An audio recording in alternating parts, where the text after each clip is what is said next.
పిచ్చోడు వాళ్ళు government job resign చేస్తానన్నారు. నేనేమన్నాను, ప్రభు నాకు అమ్మ చెప్పి రిజైన్ చేయమని అంతే. అది నా మనసులో ఉంది, అదే రాసిచ్చాను. యేసుప్రభు నా కళ్ళ కనబడ్డాడు, అదే రాశాను. యేసుప్రభు నా పాపాలు క్షమించాడు, యేసు రక్తం నన్ను కడిగింది, నేను చచ్చిపోయిన పర్లోకి వెళ్ళాలనుకుంటున్నా. మరి ఈ సువార్త అందరికీ చెప్పాలి, ప్రపంచం అంతా వెళ్ళి, అందుకే నాకు టైం సరిపోదు కాబట్టి రిజైన్ చేస్తాను రాసిచ్చాను.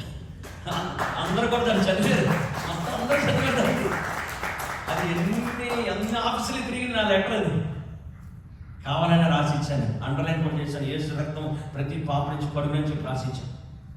అయితే మా ఆఫీస్లో పిచ్చోడు లేకపోతే చూసుకున్నావా అని ఒక జాయింట్ కమిషనర్ ఉన్నది నాతోటి. 5 సంవత్సరాల తర్వాత దేవుడు ఆమెను పట్టుకున్నాడు. ఆమె మా చర్చకు వచ్చి యేసురాజు గారితో కలిసి నేను సేవ చేస్తాను. దేవుని స్తోత్రం, హల్లెలూయా. అది మా డిపార్ట్మెంట్ ఇద్దరు పాస్టర్లు చేశాడు దేవుడు. అట్లాగా వ్యక్తిగతంగా 15,000 మందికి సువార్త చెప్పడం దేవుడు నాకు సాయం చేశాడు. Only person to person. ఒకటే, యేసుప్రభు నా పాపాలు క్షమించాడు, నీ పాపాలు క్షమిస్తాడు. మరి మీరు ఎవరికైనా చెప్పారా? ఎవరికైనా చెప్పారు? మీరు ఇల్లు కొంటే అందరికీ చెప్తున్నావు, మోటార్ సైకిల్ కొంటే అందరికీ చెప్తున్నావు, లేకపోతే కార్ కొంటే అందరికీ చెప్తున్నావు, ఫ్రెండ్స్కి కొంతమందికో.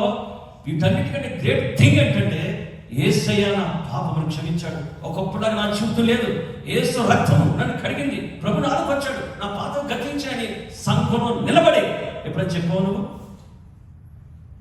చెప్పలేదు అంటే పరీక్షించుకోవాలి, చాలా ఇంపార్టెంట్.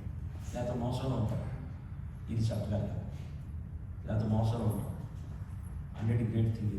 కాబట్టి ఏంటంటే ఎన్ని గొప్పగా చేసాడో గుర్తుపెట్టుకోవాలి. తర్వాత దైవభక్తిని అంటే విధేయతని ఇప్పుడు కష్టంలో సోదరుని మాట విలువాలి. తర్వాత ఇహలోకమని అంటకుండా మనం చూసుకోవాలి. దేవునికి మనస్ఫూర్తిగా సేవ చేయాలి. అది యేసే మనలోకి వస్తేనే